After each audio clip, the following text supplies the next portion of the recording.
Dear students, good morning. आप सभी का एमएससी केमिस्ट्री फाइनल क्लासेज के यूट्यूब चैनल में स्वागत है। जैसा कि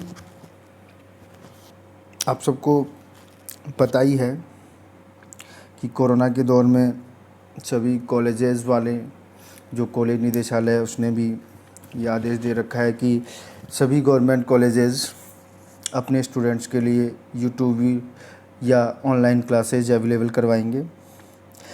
उसी ऑर्डर के अकॉर्डिंग हम लोगों ने जो एमएससी फाइनल का जो ऑर्गेनिक सिंथेसिस सेकंड पेपर है, जो डिस्कनेक्शन अप्रोच है, उसमें हमने जो फर्स्ट चैप्टर है डिस्कनेक्शन का वो स्टार्ट कर रखा है हम लोगों ने। उसके 4 लेक्चर हो चुके हैं अपने। तो अब हमने सोचा कि वो बुक हमारी चल रही है एक साइड में, और दूसरी तरफ हम लोग जो ऑर्गेनिक सिंथेसिस है हमारा फर्स्ट, उसमें जो चैप्टर 4 है नेम रिएक्शन एंड रीअरेंजमेंट्स,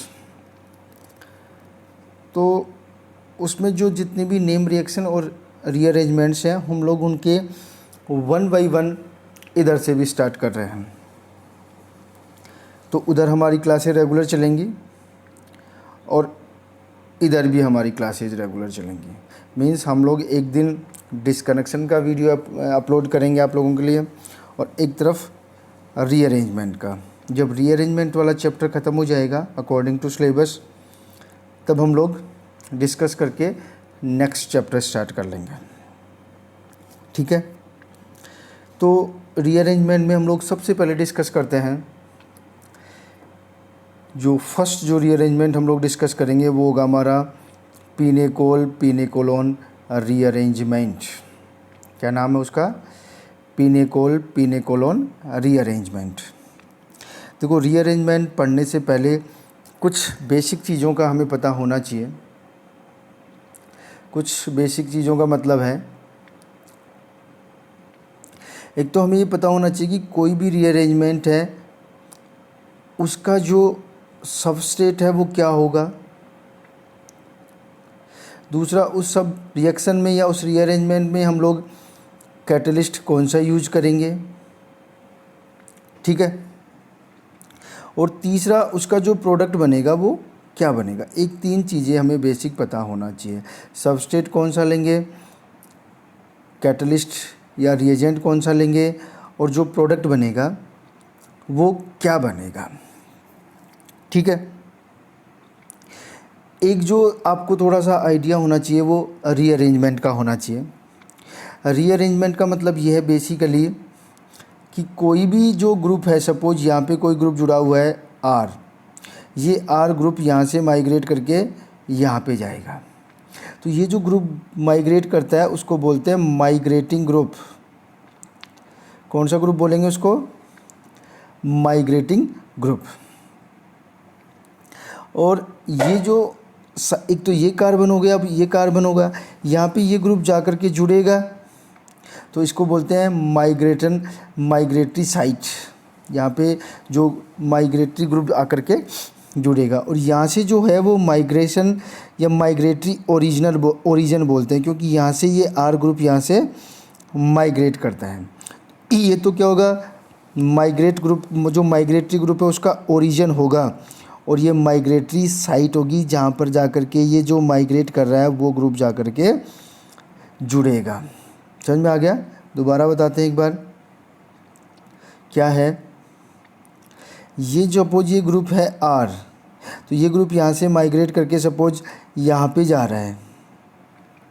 ठीक है, तो ये जो कार्बन है या ये जो एटम है, दोनों इनमें से इस एटम को बोलते हैं माइग्रेटरी ओरिजिन, जहाँ से माइग्रेटरी ग्रुप माइग्रेट करेगा, और ये माइग्रेटरी साइट जहाँ पर जा कर के माइग्रेटरी ग्रुप जुड़ेगा। ये दोनों पोजीशन या लोकेशन आपको पता होनी चाहिए। ठीक है, अब एक चीज़ का और पता होना चाहिए आपको कि यहाँ पे जो कंसेप्ट है हमारा, वो कंसेप्ट ये है कि सपोज ये आर ग्रुप है और ये यहाँ से माइग्रेट करके यहाँ पे जाएगा। तो अब दो पॉसिबिलिटी हैं कि ये जो R ग्रुप है वो जब यहाँ से जाएगा इस बॉन्ड को ब्रेक करके, तो ये R ग्रुप इस बॉन्ड के इलेक्ट्रॉनों को लेकर के जाएगा कि दे करके जाएगा, मीन्स R नेगेटिव की फॉर्म में जाएगा या R पॉजिटिव की फॉर्म में जाएगा। अगर ये R इस बॉन्ड के इलेक्ट्रॉनों को लेकर के जाएगा तो मीन्स कौन सी फॉर्म में जाएगा, R नेगेटिव।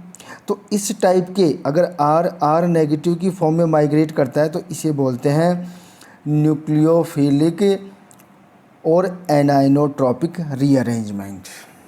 क्लियर हो गया? क्या बोलते हैं इसको, न्यूक्लियोफिलिक और एनाइनोट्रॉपिक रीअरेंजमेंट। अगर माइग्रेटरी ग्रुप इस बॉन्ड के इलेक्ट्रॉनों को अपनी साथ लेकर के जाता है, मींस R नेगेटिव की फॉर्म में जाता है। और अगर माइग्रेटरी ग्रुप R यहाँ इस बॉन्ड के इलेक्ट्रॉनों को छोड़ के जाता है, मींस R पॉजिटिव की फॉर्म में जाएगा, तब इसे बोलते हैं कैटाइनोट्रॉपिक और इलेक्ट्रोफिलिक रीअरेंजमेंट। क्या बोलेंगे इसको, कैटाइनोट्रॉपिक और इलेक्ट्रोफिलिक रीअरेंजमेंट। ठीक है, दो तीन चीज़ें क्लियर हो गई।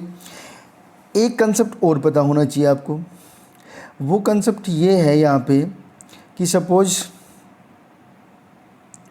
यहाँ पे कोई ग्रुप R है, ये माइग्रेट करके यहाँ पे जाएगा।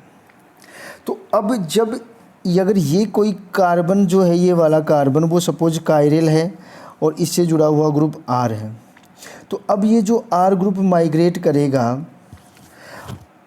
अब ये जो R ग्रुप माइग्रेट करेगा उसकी जो स्टीरियोकेमिस्ट्री होगी वो वहाँ पे जा कर के क्या होगी, इसके बेसिस पे भी दो चीज़ें हम लोग डिस्कस करते हैं कि यहाँ पे इस R ग्रुप की जो स्टीरियोकेमिस्ट्री है वो की वही स्टीरियोकेमिस्ट्री यहाँ पे हो R ग्रुप की, तब तो इसको बोलते हैं with retention of configuration. Means अगर यहाँ पे R group above the plane जुड़ा हुआ है और यहाँ पे भी जा कर के अबोव द प्लेन जुड़ जाए तो इसे बोलते हैं रिटेंशन ऑफ कॉन्फ़िगरेशन।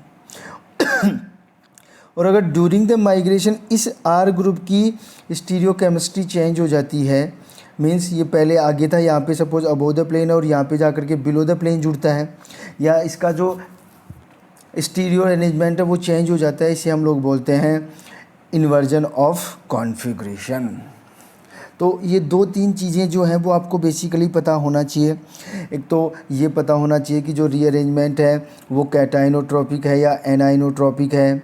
दूसरा आपको ये पता होना चाहिए कि जो R ग्रुप माइग्रेट कर रहा है वो with retention of configuration migrate कर रहा है या with inversion of configuration migrate कर रहा है। ईच एंड एवरी रीअरेंजमेंट में सारी चीज़ें हम लोग डिस्कस करेंगे। एक और कंसेप्ट जो आपको पता होना चाहिए वो है माइग्रेटरी एप्टीट्यूड का। माइग्रेटरी एप्टीट्यूड मींस अगर हमारे पास ये पॉसिबिलिटी है कि एक से ज़्यादा ग्रुप माइग्रेट कर सकते हैं तो हम लोग किस ग्रुप को माइग्रेट करवाएंगे। तो ये जो ग्रुप के माइग्रेट करने की टेंडेंसी है that's called migratory aptitude. Which group will first migrate, that tendency is known as migratory aptitude. अब माइग्रेटरी एप्टीट्यूड में क्या है ना कि कुछ कंसेप्ट तो क्लियर हैं, कुछ चीज़ें तो अकॉर्डिंग टू रीअरेंजमेंट और नेम रिएक्शन वेरी करेंगी, बट एक बेसिक जो कंसेप्ट है एनाइनोट्रॉपिक रीअरेंजमेंट में वो ये है कि कोई भी ग्रुप जितना ज़्यादा इलेक्ट्रॉन रिच होगा, मीन्स अगर बेंजीन की बात करें यहाँ से और इससे कोई ग्रुप जुड़ा हुआ है, इलेक्ट्रॉन डोनेटिंग ग्रुप जुड़ा हुआ है और यहाँ पे इससे इलेक्ट्रॉन विड्रॉइंग ग्रुप जुड़ा हुआ है, तो हमें पता है कि ये ग्रुप जब जुड़ा हुआ होगा तो ये जो ग्रुप होगा पूरा का पूरा वो इलेक्ट्रॉन रिच होगा, तो ये ग्रुप इसके कंपैरिजन में पहले माइग्रेट करेगा। ठीक है, तो बेसिकली एनाइनोट्रॉपिक रीअरेंजमेंट में, स्पेशली एनाइनोट्रॉपिक रीअरेंजमेंट में वो ग्रुप पहले ही माइग्रेट करेगा जो इलेक्ट्रॉन रिच होगा, मीन्स जिससे इलेक्ट्रॉन डोनेटिंग ग्रुप जुड़े हुए होंगे। That's clear. तो ये सारे कंसेप्ट आपको पता होना चाहिए। अब हम लोग डिस्कस करते हैं पिनेकोल पिनेकोलोन रीअरेंजमेंट का। देखो फर्स्ट थिंग वही किस में पाया जाता है, पिनेकोल में होगा ये रीअरेंजमेंट। पिनेकोल क्या होता है, 1,2 डाईहाइड्रोक्सी प्रोपेन कंपाउंड होते, ब्यूटेन कंपाउंड होते हैं, इसको बोलते हैं पिनेकोल। और इसमें बेसिकली विस डाइओल है। ये विस डाइओल का मीन्स नियरेस्ट जो दो कार्बन है उन पे एक एक OH जुड़ा हुआ है। अगर दोनों OH सेम कार्बन पे तो इसे हम लोग क्या बोलेंगे, जैम डाइओल। बट दोनों कार्बन नियरेस्ट, दोनों OH नियरेस्ट कार्बन पे जुड़े हुए हैं, इसे हम लोग क्या बोलते हैं, पिनेकोल। क्या होता है पिनेकोल में, pinacolone rearrangement is take place in vic diol, पहले बता चुका हूँ, on treatment with acid like H2SO4 and gives carbonyl compound with rearrange carbon skeleton. Carbon skeleton means उस कंपाउंड का कार्बन स्केलेटन चेंज हो जाता है। With rearrange carbon skeleton means जो कार्बन की जो स्ट्रक्चर थी, जो चेन बनी हुई थी, जो स्ट्रक्चर थी, वो क्या हो जाती है, चेंज हो जाती है। आगे चलते हैं। When pinecol is treated with H2SO4, a rearrangement reaction takes place and a ketone called pinecolone is formed। Particular pinacol का एग्जाम्पल दिया है कि अगर पिनेकोल की रिएक्शन H2SO4 से करवाएंगे तो रीअरेंजमेंट रिएक्शन होगी एंड एक कीटोन बनेगा जिसका नाम क्या होगा, pinacol. In this rearrangement more stable carbocation will be formed. Basically बनेगा नहीं, बस हमें केवल चेक करना है कि हम लोग मैकेनिज्म में डिस्कस करेंगे। बस थोड़ा सा भी इतना समझ लो कि मोर स्टेबल कार्बोकैटायन के बेसिस पे हम लोग प्रोडक्ट डिसाइड करेंगे। The rearrangement will take place according to migratory aptitude. मैंने पहले ही बता दिया था कि कौन सा ग्रुप माइग्रेट करेगा, जिसका माइग्रेटरी एप्टीट्यूड ज़्यादा होगा। एक सिंपल एग्जांपल जो पिनेकोल का है वो ये वाला एग्जांपल है। ये हमारा पिनेकोल है, इसमें पिनेकोलोन रीअरेंजमेंट हुआ है और ये हमारा प्रोडक्ट बन गया कीटो प्रोडक्ट। ठीक है, मैकेनिज्म की बात करते हैं हम लोग पिनेकोलोन रीअरेंजमेंट में। तो बेसिकली क्या होगा, देखो यहाँ पे दोनों कार्बन सेम है तो किसी भी कार्बन का हम लोग पहले प्रोटोनेशन करवा सकते हैं एसिड की प्रेजेंस में। जब प्रोटोनेशन होगा तो इसका प्रोटोनेशन ये एक्वाइन बन जाएगा। अब एक्वाइन बन जाएगा तो ये लिविंग ग्रुप में कन्वर्ट हो गया। अब लिविंग ग्रुप में कन्वर्ट होगा तो ये इलेक्ट्रॉन इधर, और जब इसकी वैलेंस, ये इलेक्ट्रॉन इधर शिफ्ट होंगे तो इसकी वैलेंसी कितनी होने लगेगी, 5 नहीं हो सकती। तो यहाँ से अब इन दोनों ग्रुप में से डिसाइड करना था कि कौन सा ग्रुप माइग्रेट करेगा। बट यहाँ पे दोनों ग्रुप सेम है तो हम लोग इस मिथाइल को माइग्रेट करवा देते हैं। इस मिथाइल को इधर माइग्रेट करवाएंगे तो ये H2 बाहर चला जाएगा और हमारा ये वाला प्रोडक्ट बन जाएगा। ठीक है, ये इसकी मैकेनिज्म होगी। अब देखो कुछ बुक्स में ये मैकेनिज्म दे रखी है, और अगर हम लोग क्लेडन की बात करते हैं तो अगर क्लेडन में जो मैकेनिज्म दे रखी है वो इसकी मैकेनिज्म क्या होगी, इधर देखते हैं।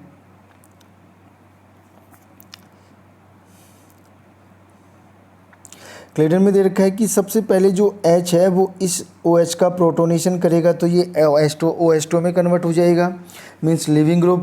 When this H2 will eliminate carbocation will be formed and then this methyl group will migrate, और we can say methyl shift to this carbon to this carbocation, and the driving force of this methyl shift is shifting of oxygen electrons to this bond, and this will be formed, and there is positive charge on oxygen, and finally proton will eliminate and this compound will be formed. This is the mechanism of Claydon book. In this it is clear that a carbocation will be formed during the rearrangement, pinacolone rearrangement। तो इसमें कोई ज़्यादा confusion नहीं है basically. तो जो दोनों mechanism है वो दोनों ही मैकेनिज्म ठीक हैं। तो ये जो मैकेनिज्म है वो क्लेडन की है। आगे चलते हैं। तो एक जो मैकेनिज्म हो गई, अब हमें ये डिसाइड करना है कि जो मिथाइल ग्रुप शिफ्ट हुआ है या जो रीअरेंजमेंट हुआ है, जो माइग्रेट किया है मिथाइल ग्रुप ने, वो मिथाइल ग्रुप बॉन्ड के इलेक्ट्रॉनों को लेकर के जा रहा है, बॉन्ड के इलेक्ट्रॉनों को लेकर के जा रहा है। तो ये जो रीअरेंजमेंट होगा वो कौन सा होगा? Nucleophilic. This is an example of anionotropic और nucleophilic rearrangement because R group means, जो एग्जांपल था उसमें कौन सा ग्रुप है? आर मतलब CH3 माइग्रेट एज न्यूक्लियोफाइल और विद नेगेटिव चार्ज। मीन्स जो आर है या जो मिथाइल है वो जो होगा वो बॉन्ड के इलेक्ट्रॉनों को लेकर के जा रहा है। ये इसकी जनरल मैकेनिज्म है।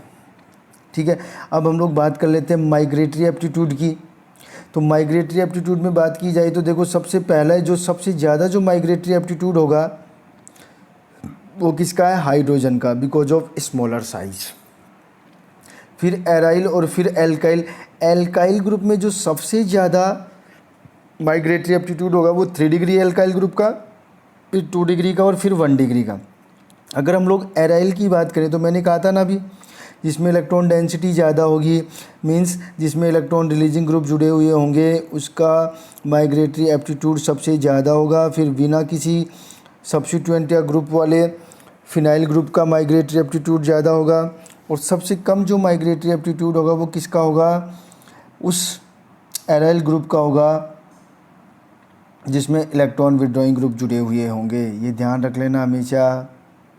तो अगर हम लोग भी देखें तो सबसे ज़्यादा माइग्रेटरी एप्टीट्यूड OCH3 वाले का, देन CH3 वाले का, देन फेनिल वाले का, देन CH2 CH3 वाले का, then without any substituent, then chlorine substituent वाले का। और सबसे कम जो माइग्रेटरी एप्टीट्यूड होगा वो किसका होगा? NO2 वाले का होगा। तो ये माइग्रेटरी एप्टीट्यूड आपको हमेशा ध्यान रखना है। इसी से हम लोग डिसाइड करेंगे, we will decide that which group will migrate first on the basis of migratory aptitude. Okay, अब हम लोग देख लेते हैं थोड़ा सा stereochemistry of pinacol pinacolone rearrangement.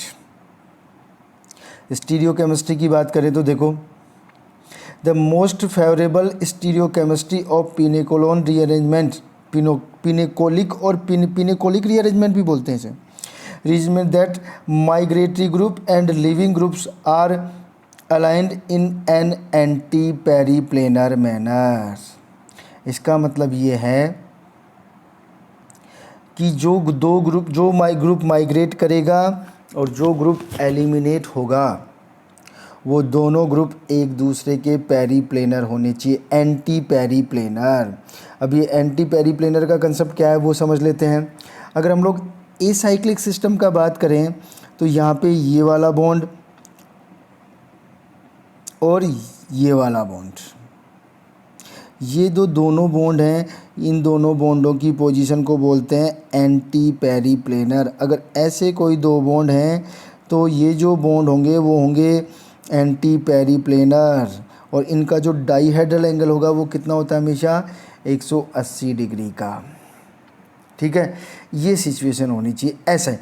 और अगर हम लोग साइक्लोहेक्सेन में बात करें तो साइक्लोहेक्सेन में ये वाला बॉन्ड हेक्सियल और ये वाला बॉन्ड हेक्सियल,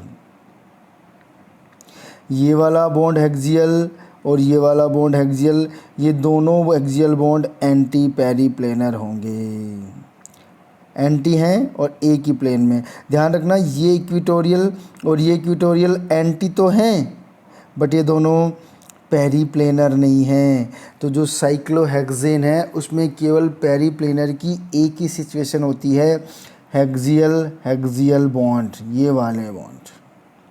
तो ये हमेशा ध्यान रखना। ये वाली कंडीशन किसकी है? एसाइक्लिक सिस्टम की, जिसमें दो बॉन्ड कैसे हैं? एक दूसरे के एंटी पेरीप्लेनर। और ये किसका सिस्टम है? साइक्लिक सिस्टम है, जिसमें दोनों हेक्सियल बॉन्ड एक दूसरे के कैसे हैं? Anti periplanar. ठीक है, तो हम लोग कुछ एग्जांपल से डिस्कस कर लेते हैं हम लोग। अगर हम लोग यहाँ पे बात करें तो देखो, एक कंपाउंड ये हमारा, एक कंपाउंड ये हमारा। इसमें बात करें तो देखो, इसमें दोनों OH सेम साइड में हैं और इसमें दोनों OH अपोजिट साइड में। तो फर्स्ट थिंग तो आप लोग ये क्लियर कर लो कि जब भी हम लोग साइक्लोहेक्सेन से रिलेटेड कोई भी क्वेश्चन सोल्व करते हैं चाहे वो रीअरेंजमेंट हो, चाहे एलिमिनेशन हो, चाहे न्यूक्लियोफिलिक एडिशन हो कीटोन्स में, चाहे एल्किल हैलाइड्स में एलिमिनेशन रिएक्शन हो, तो हम लोग उसकी चेयर फॉर्म बना करके क्वेश्चन को सॉल्व करने की कोशिश करते हैं। फॉर एग्जांपल अगर हम लोग इसको चेयर फॉर्म में कन्वर्ट करेंगे जिसमें दोनों OH सेम साइड में है, और इसको चेयर फॉर्म में कन्वर्ट करेंगे जिसमें दोनों OH अपोजिट साइड में, तो फर्स्ट एग्जांपल लेते हैं हम लोग जिसमें दोनों OH सेम साइड में, मीन्स सिस वाले कंसेप्ट देखो OH OH, ये हेक्सियल ये इक्वेटोरियल, तो कैसा हो गया ये CH3 एंड OHR दोनों है सेम। लेकिन हमें क्या करना है, हमें देखो ये CH3 और ये OH दोनों एक दूसरे के एंटी पेरीप्लेनर हैं, तो सबसे पहले ये प्रोटोनेशन करेगा इसका, तो ये किस में कन्वर्ट हो जाएगा एक्वाइन। अब देखो ये मिथाइल माइग्रेट करके यहाँ जाएगा और निकलेगा क्या H2, तो माइग्रेटरी ग्रुप CH3 और लिविंग ग्रुप H2 ये दोनों एक दूसरे के एंटी पेरीप्लेनर है, जो हमारा डिज़ायरेबल जो हमारी रिक्वायरमेंट है for the pinacol pinacolone rearrangement. तो क्या होगा, ये वाला बॉन्ड जो ऑक्सीजन और हाइड्रोजन के बीच का बॉन्ड है वो इधर शिफ्ट होगा, इधर शिफ्ट होगा तो मिथाइल माइग्रेट करेगा और यहाँ पे जाएगा, यहाँ जाएगा तो क्या निकल जाएगा H2O, और ये हमारा फाइनल प्रोडक्ट बन जाएगा। चेक कर सकते हो आप लोग, ये इलेक्ट्रॉन इधर इधर होगा तो इस कार्बन की वैलेंसी 5 होने लगेगी, तो यहाँ से मिथाइल शिफ्ट करेगा और ये यहाँ चला जाएगा, H2O बाहर निकल जाएगा। इस CH3 and living group means जो माइग्रेटरी ग्रुप है जो लिविंग ग्रुप है वो दोनों एक दूसरे के एंटी पेरीप्लेनर हैं, जो हमारा रिक्वायर्ड स्टीरियोकेमिस्ट्री है। तो यहाँ पे इस कंपाउंड में पिनेकोल पिनेकोलोन रीअरेंजमेंट पॉसिबल होगा। सेकंड की अगर हम लोग बात करते हैं सेकंड एग्जांपल में, तो देखो इसमें दोनों OH ट्रांस हैं, दोनों मिथाइल ट्रांस हैं, बट OH और मिथाइल जो हैं वो एक दूसरे के एंटी पेरीप्लेनर नहीं हैं, तो इसमें कोई रिएक्शन नहीं होगी, पिनेकोल पिनेकोलोन टाइप रीअरेंजमेंट नहीं होगा। No reaction because of absence of suitable stereochemistry of migratory group and living group. तो अब जब इसमें पिनेकोल पिनेकोलोन रीअरेंजमेंट नहीं होगा तो कौन सा रीअरेंजमेंट हो गया, कौन सी रिएक्शन होगी वो हम लोग देख लेते हैं। जब हम लोग इसका प्रोटोनेशन करवाएंगे तो इसका इस OH का प्रोटोनेशन हो जाएगा। अब जब प्रोटोनेशन हो जाएगा तो क्या होगा, यहाँ से ये वाला बॉन्ड इधर शिफ्ट होगा। अब इस बॉन्ड का एंटी पेरीप्लेनर देखा जाए तो ये वाला होगा, तो यहाँ से ये रिंग ब्रेक होगी और ये वाला बॉन्ड, कौन सा वाला बॉन्ड, ये वाला बॉन्ड यहाँ से माइग्रेट करके यहाँ चला जाएगा और ये बाहर निकल जाएगा। तो आपके पास ये कंपाउंड बन जाएगा। जो 6 मेंबर रिंग थी वो किस में कन्वर्ट हो गई, 5 मेंबर रिंग में हो गई। रिंग कॉन्ट्रैक्शन हो गया और इस प्रोडक्ट को हम लोग सही तरीके से इस तरह से लिख सकते हैं। समझ में आ गया क्या किया है, दोबारा बता देता हूँ एक बार। ये आपकी चेयर फॉर्म थी, यहाँ पे OH था, यहाँ पे H था, इसका प्रोटोनेशन हो चुका है, और जब इसका प्रोटोनेशन हो चुका है तो क्या होगा, ये जो मिथाइल है ये इसके एंटी पेरीप्लेनर नहीं है, इस बॉन्ड के एंटी पेरीप्लेनर ये वाला बॉन्ड है, ये बॉन्ड एंटी पेरीप्लेनर होंगे। तो यहाँ पे हमारा जो OH है तो ये बॉन्ड इधर शिफ्ट होगा, इधर शिफ्ट होगा तो इसकी वैलेंसी 5 होने लगेगी, 5 कार्बन की वैलेंसी 5 नहीं हो सकती, तो ये वाला बॉन्ड यहाँ से माइग्रेट करके यहाँ चला जाएगा और ये H2O बाहर निकल जाएगा। तो हमारा जो प्रोडक्ट बनेगा वो ये वाला बन जाएगा, और इसको सही तरीके से हम लोग ये लिख सकते हैं, रिंग कॉन्ट्रैक्टेड प्रोडक्ट है ये। कैसा प्रोडक्ट है ये, रिंग कॉन्ट्रैक्टेड प्रोडक्ट है। ठीक है, ये इसकी स्टीरियोकेमिस्ट्री हो गई है। और एक चीज़ और जो ध्यान रखना है इसमें कि ये जो आपका रीअरेंजमेंट है पिनेकोल पिनेकोलोन रीअरेंजमेंट, इसमें जो मिथाइल ग्रुप माइग्रेट करता है या जो R ग्रुप जो माइग्रेट करता है वो with retention of configuration migrate करता है। मींस अगर वो अपने माइग्रेटरी ओरिजिन पर अबोव द प्लेन है तो माइग्रेटरी साइड पे जाकर के भी वो अबोव द प्लेन ही जुड़ेगा। मीन्स जो केमिस्ट्री उसकी माइग्रेटरी ओरिजिन पे है वही माइग्रेटरी साइट पे रहेगा। ठीक है, तो ये आपका पिनेकोल पिनेकोलोन रीअरेंजमेंट हो गया है। इसके कुछ एग्जांपल्स हम लोग डिस्कस कर लेते हैं। ठीक है, अब देखो एग्जांपल्स डिस्कस करते समय आपको बेसिकली जो मोस्ट इम्पॉर्टेंट थिंग है वो ये है कि आपको ये ध्यान रखना है कि जो प्रोटोनेशन करेगा ये प्रोटोन कौन से OH का प्रोटोनेशन करेगा। तो आपको डिसाइड करना है on the basis of stability of carbocation. आपको उस OH का प्रोटोनेशन करवाना है जिसके निकलने से मोर स्टेबल कार्बोकैटायन बनता हो। ठीक है, तो ये बहुत सारे एग्जाम्पल हैं, उनके आंसर भी मैंने दे रखे हैं। किसी भी क्वेश्चन में कोई भी प्रॉब्लम हो तो विद एक्सप्लेनेशन में समझा दूंगा। आप लोग कांटेक्ट कर सकते हो मेरे पर्सनल व्हाट्सएप नंबर पे भी, और जो भी कांटेक्ट नंबर है उन पे डिस्कस कर चुके हो। ये सारे एग्जाम्पल्स आप लोग एक बार सॉल्व करके कोशिश करना, जहाँ भी प्रॉब्लम हो हम लोग डिस्कस करेंगे। ठीक है, मेरे यूट्यूब चैनल पर और व्हाट्सएप पेज पर भी आप लोग कमेंट कर सकते हो। किसी भी क्वेश्चन की मैकेनिज्म डिस्कस करनी हो, कुछ भी डिस्कस करना हो, कोई डाउट हो, वो you can discuss without any hesitation, what ever problem you can ask me. ठीक है, तो मिलते हैं एक नेक्स्ट रीअरेंजमेंट के साथ। अब हमारी जो नेक्स्ट क्लास होगी वो डिस्कनेक्शन वाले पार्ट की होगी, और उसके बाद जो नेक्स्ट क्लास होगी वो रीअरेंजमेंट की होगी, जिसमें हम लोग डिस्कस करेंगे बेंजिलिक एसिड रीअरेंजमेंट्स। तो आप लोग सारी प्रॉब्लम्स को सॉल्व करना, कोई भी प्रॉब्लम हो तो आप लोग डिस्कस कर सकते हो।